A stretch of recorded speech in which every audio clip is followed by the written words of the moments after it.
Westward Bound. It took Sam altogether 17 months to become a full fledged pilot. He thought he would follow the river the rest of his life, but he reckoned without the march of events. Sam might have been forgiven for having forgotten the troublesome question of slavery while he basked in the glory of being a river pilot, for he was only 25 years old. He was making $250 a month and he was popular and sought after wherever he went. He had taken to writing again too. He was still interested in humorous sketches that poked fun at some of the high and mighty airs of the people he knew and at himself as well. But he did not sign the initial SLC to one of his latest pieces. There was a Captain Isaiah Sellers who wrote highly respected but long winded articles about navigating conditions on the Mississippi. Captain Sellers was in his 60s and was considered an authority on the river, but he had a habit of being overly solemn in his writing and terribly roundabout at getting to the point. Sam Clemens decided to write a spoof of a Captain Sellers. At one point, the captain had adopted the pen name of Mark Twain. When Sam did his takeoff on Sellers, he used the same signature. The old man was terribly hurt at being made fun of. Sam had not meant to hurt him, but because he respected Captain Sellers' knowledge and his position, Sam promised himself that he would never use the name of Mark Twain again. Popular, happy Sam Clemens thought he hadn't a worry in the world save having hurt the old captain, but he had forgotten that others did. The problem of slavery was one no man in the United States could ignore. The year 1860, it turned out, was the end of an era, the end of the steamboat era on Mississippi, and the end of a whole way of life for the South. In November of 1860, Abraham Lincoln was elected president. South Carolina left the Union. By February 1st, 1861, South Carolina had been joined by six more states who proclaimed themselves a Confederated States of America. Early on the morning of April 12, 1861, troops of the Confederacy fired on Fort Sumter, a federal fort in the harbor of Charleston. 3 days afterwards was war started. President Lincoln sent out the call for volunteers to uphold the nation indivisible with liberty and justice for all. Almost immediately, river traffic was disrupted. The Mississippi itself knew no difference between North and South, but the pilots did. They were bewildered and disbelieving.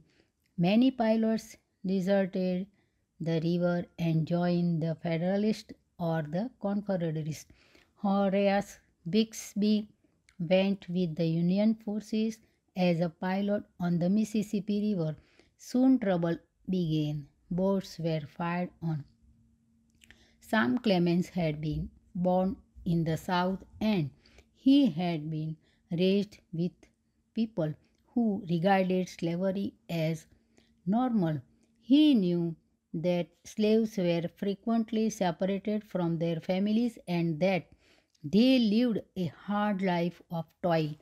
As a young boy, he had seen an act of brutality by a slave owner that had sickened him. But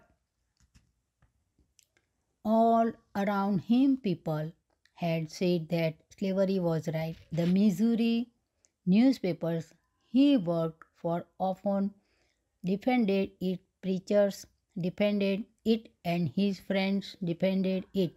Some members of the Clemens family were individualists, however. Long before Sam himself came to see the terrible evils, destructive forces of system which permitted one man to own another and use him any way he wanted, Sam's older brother Orion came out for the abolition of slavery. An abolitionist, as Orion called himself, was looked on in Hannibal as worse than a horse thief. But Orion stuck on his principles. Hannibal's slavery was of the household, domestic kind, not the fierce tyranny of some of the cotton or tobacco plantations. The Negro families were rarely separated and then only in cases where the white master had no choice. Nevertheless, slaves were sometimes sold down the river to work on plantations in the deep south, and the scene as the man or woman departed was a painful one to watch.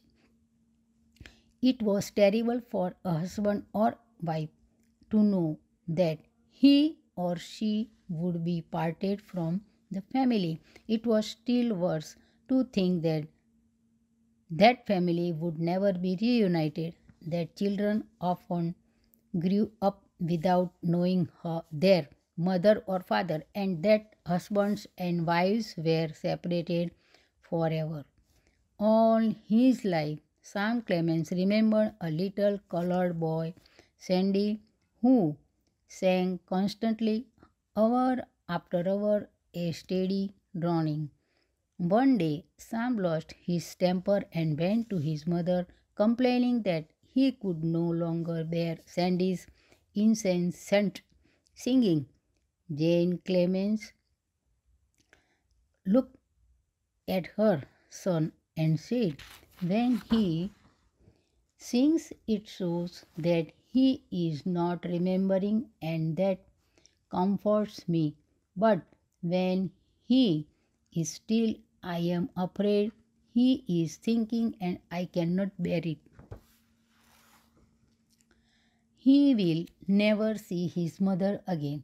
If he can sing, I must not hinder it, but he thankful for it. If you were older, you would understand me. Then that friendless child's noise would make you glad." When Sam was older, he did remember and understand, and he thought of the singing then as his mother had, with gladness that the child had for that moment forgotten his grief. The Clemenses were poor and rarely had more than one slave to help out. For years they had a girl, Jenny, but in the end she had to be sold down river.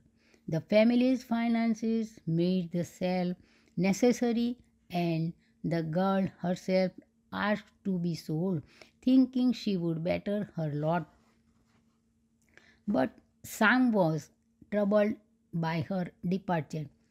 He wondered what awaited Jenny down the river, and was convinced whatever it was, it would be far worse than life in Hannibal. Then, too, Sam had once seen a runaway slave from Florida with his white captors. He remembered how the white man had tied the slave and left him in deserted sack. The slave had suffered fearfully, laying on the ground, crying and pleading for mercy. Another time, Sam had seen a man hit his slave with a piece of iron slab. The slave had died, but a slave was only a piece of property, no more. The man had not mourned for the dead man, but for the loss of a valuable piece of property. Sam Clemens could not forget that death. It bothered him for years. Only on the quarrel farm had Sam found consolation.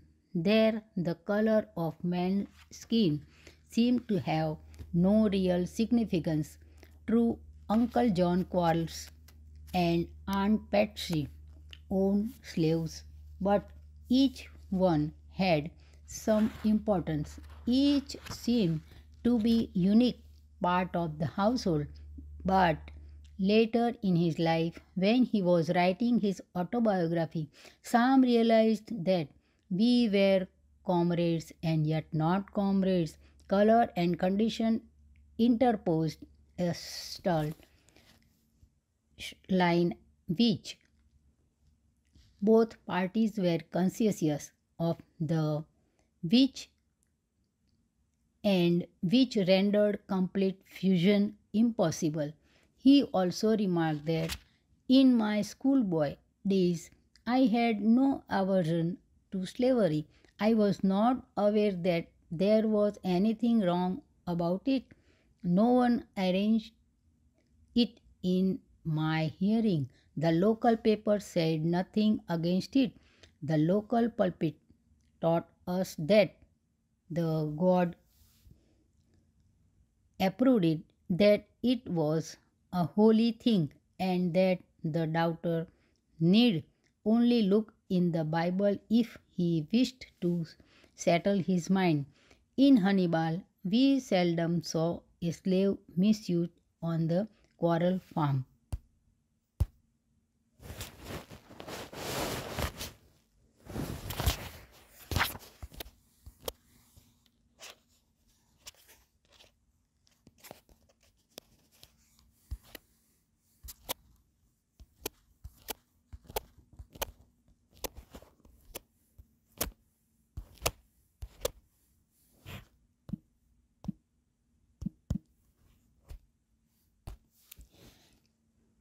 In Hannibal, we seldom saw a slave misused on the Quarles farm, never. But in 1860s, there was no longer any question that the slavery issue was the most important one in the nation. Arguments went on every hour, hot, impassioned argument, and that sometimes led to fights, speeches, editorials, debates were in the newspapers every day. The northern members of Congress had pushed through laws which put high tariffs on imports. These tariffs greatly raised the price of goods in which Southerns imported from Europe. In return, the Southerners managed to get the Fugitive Slave Law passed. This law gave a slave owner the right to repossess slaves who had escaped to North in search of freedom. The Fugitive Slave Law brought to a head all the bad feelings that had been building up on both sides. There was no question that many of the abolitionist people who wanted the slaves freed were fantastic men who had lost all the sight of reason in their devotion to their ideals. But the South had its fantastics too. There were Southerners who had said that if they could not keep their slaves and bring them back when they ran away, they would leave the Union. Now, at last, they had put that threat into action. It was a time of hard decisions. Many men of level head in other things completely lost their senses when the question of slavery arose. Tempers became hot. Families took opposite sides and argued and quarreled and sometimes retreated into bitter silence. But there was no question, as Abraham Lincoln had proclaimed, that this government cannot endure permanently half slave and half free, because the war had completely disrupted travel on the Mississippi Sams River, where days were over. He had $800 in silver when he started back towards Hannibal. He was weighed down with money and with doubt about what he should do.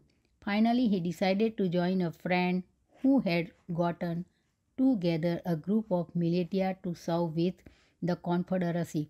The boys were disorganized, unfamiliar with weapons, and if the truth were known, jumpy and jittery.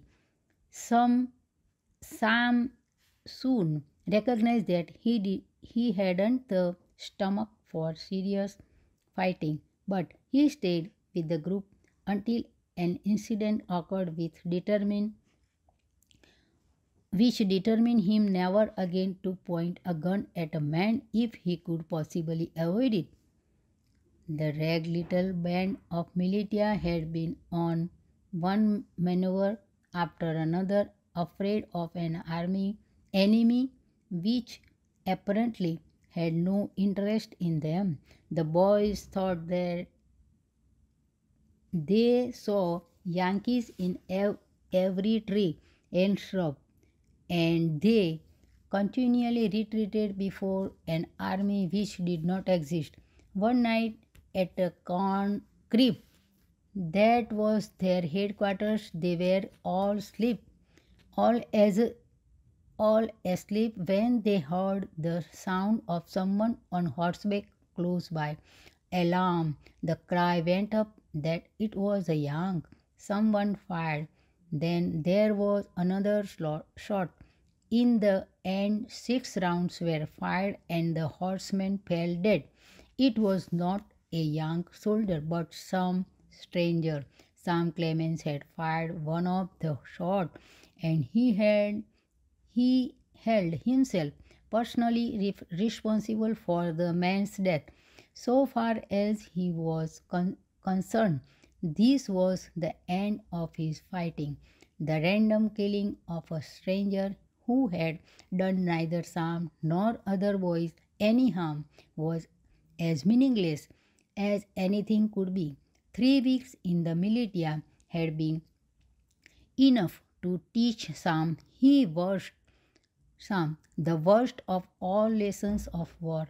The man we should if is flesh and blood like ourselves. He resigned from the Confederacy and went home. The gold rush of 1490 and its excited, adventurous, prosperous prospectors had never left Sam's mind. Now, a news of a new strike, this time in silver, renewed all the furor and excitement of the years before. It was reported in Nevada there were silver deposits beyond the reaches of California's gold. Men were pouring into region which with all the hope and expectation of California 49ers. Even Orion stayed placid, respectable Orion had the fever. Orion was going to be secretary of the new territory of Nevada. He was to be paid $1,800 a year and to have an office in Carson City, the capital of the territory. And even better, Orion wanted Sam to accompany him as his own private secretary. There was only one hitch. Although Orion was all ready to start his new career, he had no money. Sam did not hesitate to offer to pay Orion's fare. Sam's imagination was already fired with the idea of prospecting, and he could not wait to get on his way. He still had money saved up from his days as a pilot on the Mississippi, and in August 1861, he and Orion started out for the new territory of Nevada, taking a steamboat up the Missouri River. The trip took 6 days, and the river seemed to Sam paltry and uninteresting in comparison with the mighty Mississippi. At St. Joseph, Missouri, Orion and Sam took the overland stage. The fare was $150 apiece, which Sam paid. There were no railroads west of Chicago, so there was either the choice of going overland by stagecoach or going by boat to Panama and then overland to the Pacific, and from there by boat to some place near their destination. Orion and Sam preferred the stage journey to the long sea trip. The baggage allowance on the coach was 25 pounds per passenger, and two brothers had to leave behind a good deal of their stuff. Orion insisted on keeping his unabridged dictionary, a big, unwieldy book that was no to cause no end of trouble. The stage left at 8 o'clock in the morning, and the horses sprang out into summer morning, brilliant with sunshine. The coach was drawn by horses that were especially developed for their speed and strength. The coach itself could carry from 8 to 14 passengers, their baggage, and its most important cargo, the overland mail. Two passengers rode up front with the driver, and the rest rode inside to help reduce the jolting. The coach was supported by two leather straps called thorough braces. The trip from the San Joseph, Missouri to Sacramento, California was 1900 miles, and stagecoach usually made it in 15 days.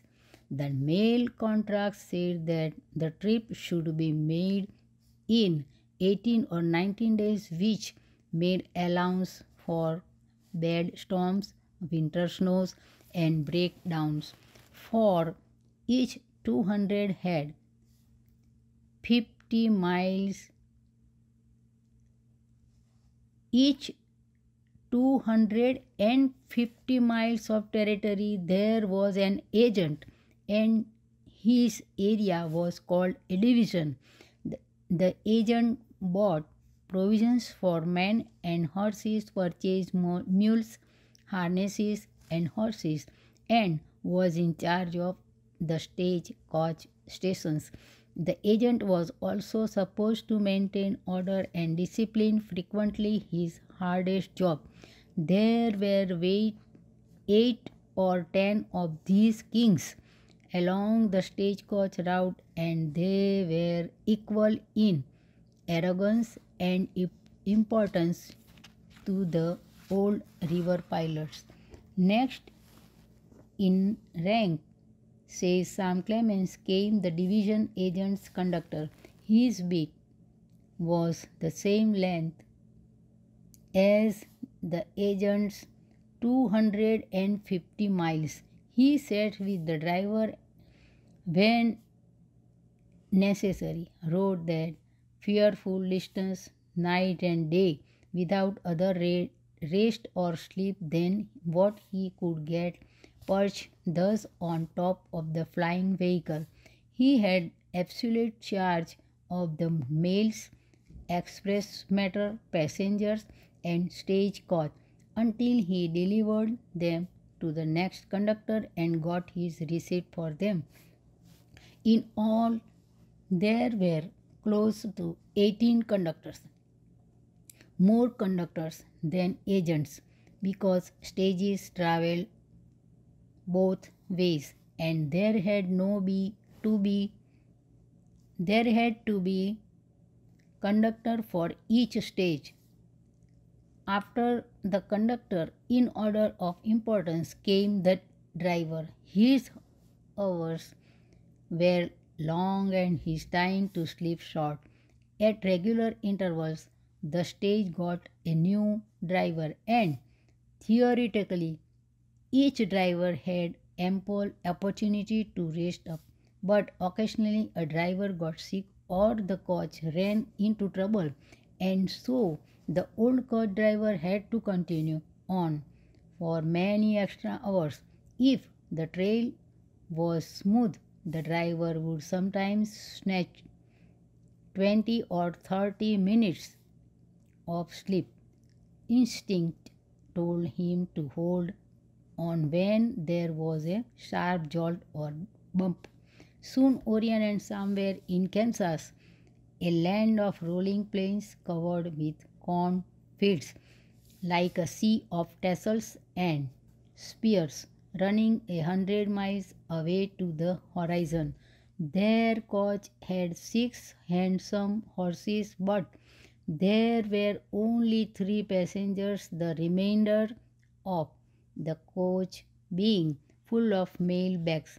The coach was carrying 3 days delayed mails, 2,700 pounds of it.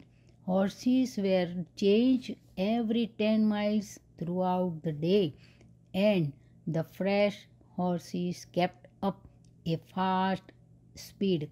One night, the leather belt that went through the braces and supported the coach suddenly snapped.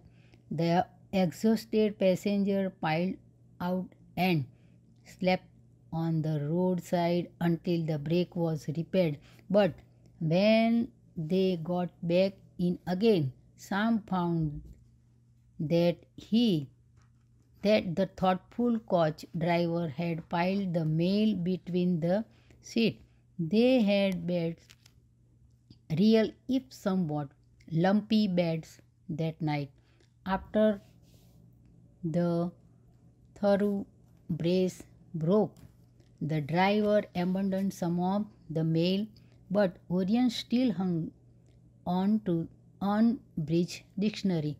The most interesting part of the long, dusty trip for Sam and Orion was their arrival at one of their stations. First, the stagecoach driver blew his horn to announce the stage's arrival.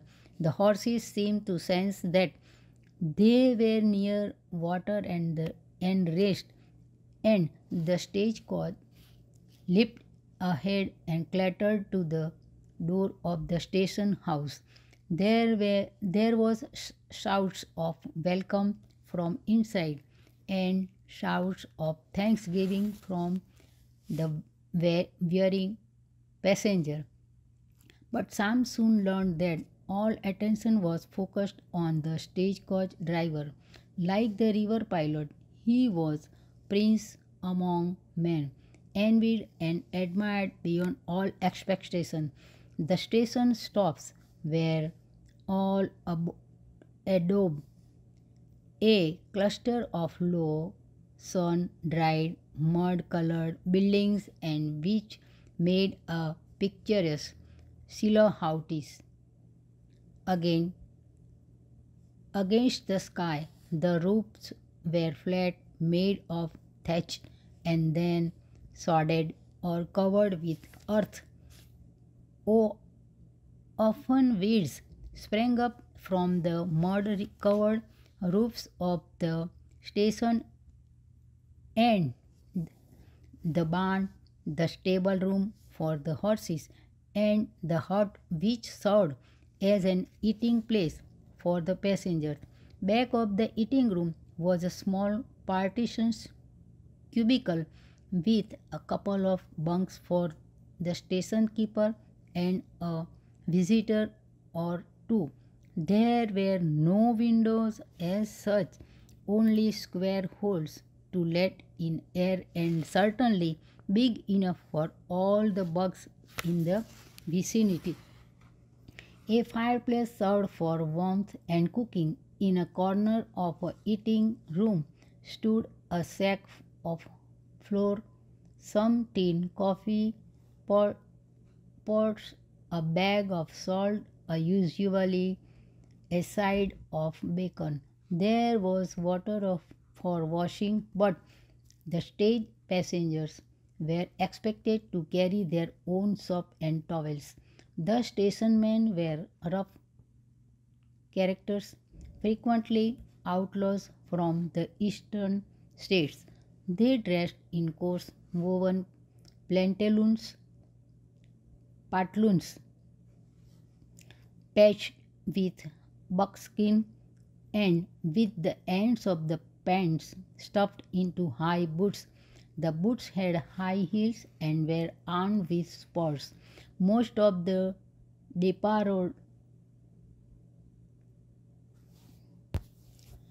desperados wore beards, probably either from laziness or as a disguise, and their uncombed hair was covered by an old slouch hat.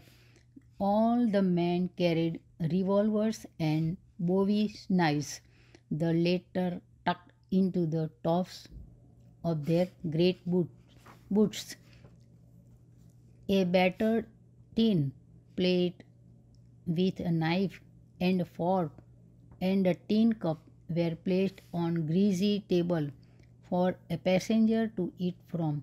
The food almost invariably consisted of stale bread, a slice of bacon, usually condemned uneatable army bacon from a nearby fort, and concoction called slum gullion, which was supposed to be tea. There was no milk or sugar, not even a spoon to stir the slumgullion with. Coffee was an unheard of luxury. After 300 miles, Sam caught sight of the Platte River, and suddenly the prairies came to life. Coyotes ran alongside the stagecoach. He saw antelope and sometimes a wolf. The scenery itself, however, remained for the most part flat and monotonous. But the stage in which Sam and Orion left San Joseph was not scheduled to make the whole trip to Carson City. At Julesburg, Colorado, Sam and his brother transferred to a smaller coach called a mud wagon, which was said to be strong enough to get through the creek beds and over the mountains ridges farther west. Alas, not far out of Julesburg, the mud wagon broke down while it was being repaired. Sam took the opportunity to go buffalo hunting, but the hunt ended in disaster and disgrace, for a wounded buffalo bull chased the passenger Bemis nearly 2 miles, and then he, Bemis, forsook his horse and took to a lone tree. When the mud wagon was on its way again, the passengers settled down to fatigue, boredom, and tremendous amount of bouncing. Mile after mile of plains fled by the stage window, the monotony relieved every once in a while by a huge jackrabbit that made off for the horizon. Since there were no ladies at the stations or in the stagecoach, the men stripped to their underclothing early in the morning to combat the terrible heat of the day. They were always careful, however, to make sure that their pistols were within easy reach. At night, they kept the guns where they could put their hands on them at once. Orion's unabridged dictionary was never still for long in the bouncing mud wagon. It had a way of banging a sleeping person on the head or landing with a thud on someone who had taken to daydreaming over the monotonous landscape. One time the driver let out a shout. All the passengers craned their neck to see what was the matter, fearing that the shout might signal unfriendly Indians. In far distant Sam saw a lonely rider making his way at unbelievable speed across the landscape. The Pony Express. The Pony Express service took mail between San Jose, Missouri and Sacramento, California, covering the same distance as stagecoaches, 1900 miles. The riders rode day and night at breakneck speed, but the trip still took 8 days. The Pony Express rider went 50 miles without stopping by daylight, moonlight, starlight, or through the blackness of darkness. Although the horses were fine racing creatures, they could not keep up the speed for more than 10 miles, and the rider changed mounts at a station where two men held a fresh horse. The rider and horse traveled light. The rider, for that matter, traveled so light that he did not carry arms. The horse had a small racing type saddle, no blanket, lightweight shoes or none at all, and the small mail packet was strapped to the rider's thigh and was the size of a small thin book. In order to make all speed possible, the company had 80 riders and 400 horses. The service was in reality one long race, a race against unseen opponents, a race against times, exhaustions, Indians, weather and fatigue. The Pony Express had been established by US government when a crisis of impending civil war made news between the US and the California necessary. It only lasted 18 months, but the picturesqueness and bravery of the man made it a part of Western lore. As the rider passed the mud wagon, the passengers gave him a cheer. He looked up for a brief moment, smiled, waved, and was passed almost at the same instant. A few minutes later, he had disappeared in a cloud of the